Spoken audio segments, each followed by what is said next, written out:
Hey guys, welcome back to my channel, welcome back to our new blog. তো আমি এই ভ্লগটা শুরু করছি আমার মেকআপ ক্লাসের একটা ভ্লগ, মানে আমাদের মেকআপ ক্লাসে সেমিফাইনাল ওয়ার্ক ছিল আর আমি বেরিয়ে পড়েছিলাম সেটার জন্যে, এই কাজটার জন্য। আর দেখতে পাচ্ছ একটা এত বড় ট্রলি নিয়ে বেরিয়ে পড়েছি, কারণ এই ট্রলির ভিতরে রয়েছে আমার মেকআপ প্রোডাক্টের সমস্ত জিনিস।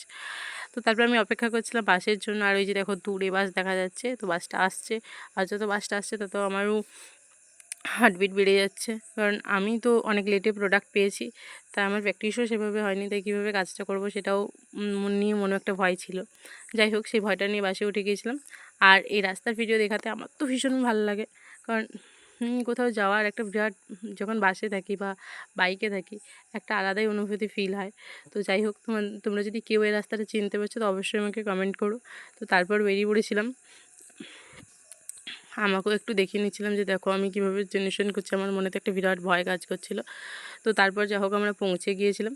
তো পৌঁছে যাওয়ার পরেই যে আমি মেকআপ করতেও শুরু করে দিয়েছিলাম। আর এটা হচ্ছে কি যে আমার বোনকে আমি নিয়ে গিয়েছিলাম, এবং এই ভিডিওগুলো খুব টুকটাক যে ফুটেজ নিয়েছে সেগুলো আমার বোনই নিয়েছে।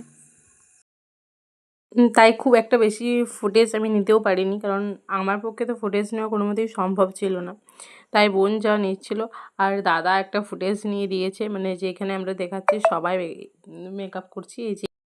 এই ফুটেজে আমাদের মেকআপ ক্লাসে যতজন আছে সবাইকে দেখা যাবে যে সবাই কত মেকআপ করাতে ব্যস্ত। তো যাই হোক, সবাই সবার কাজটা খুব মন দিয়ে করছে। হ্যাঁ, দাদাকে থ্যাংক ইউ বলবো, কারণ আমার পক্ষে তো সবাইকে ফুটেজ নেওয়া সম্ভব ছিল না, আর আমার বোন যে টুকটাক নিচ্ছিল সেটাতেও সবাইকে নেওয়া সম্ভব ছিল না। তো এই ফুটেজটা ভীষণ কাজ করেছে আমার জন্য, কারণ শুধু আমার নয়, সবার কাছেই এই ভিডিওটার মধ্যে সবাই দেখতে পাবে। তো যাই হোক, আমরা সবাই ভীষণ ব্যস্ত ছিলাম, সবাই নিজের কাজ মন দিয়ে করছিলাম। আর তার মধ্যে আমাদের ভীষণ হাসাহাসি কথাবার্তাও হচ্ছিল।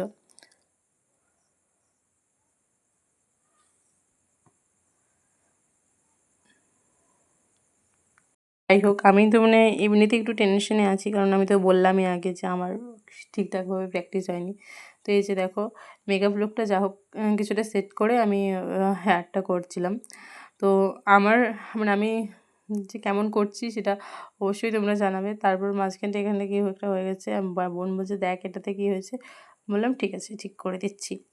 তো তারপর এখানে বোন নিচ্ছিল, আর আমাকে এদিক থেকে ম্যাম ডাকছিল যে শিল্পা এদিকে একবার শুনে যাও। তো যাই হোক, আমি করলাম। আর এই যে দেখো, আমি হেয়ারটা এইটা করেছি, হেয়ারটা কেমন হয়েছে সেটাও তোমরা জানিও।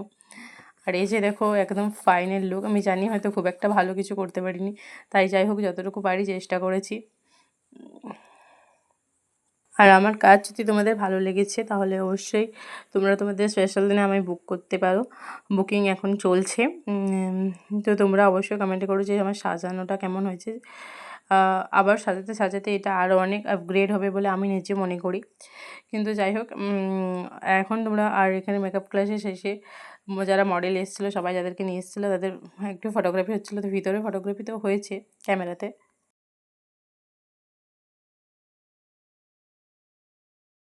যেহেতু ক্যামেরার ফুটেজ অনেক লেটে পাওয়া যায়, অনেক তার জন্য বাইরেই ফোনে ফটোশ্যুট হচ্ছিলো, যেগুলো রিসেন্ট আপলোড করা যেতে পারে।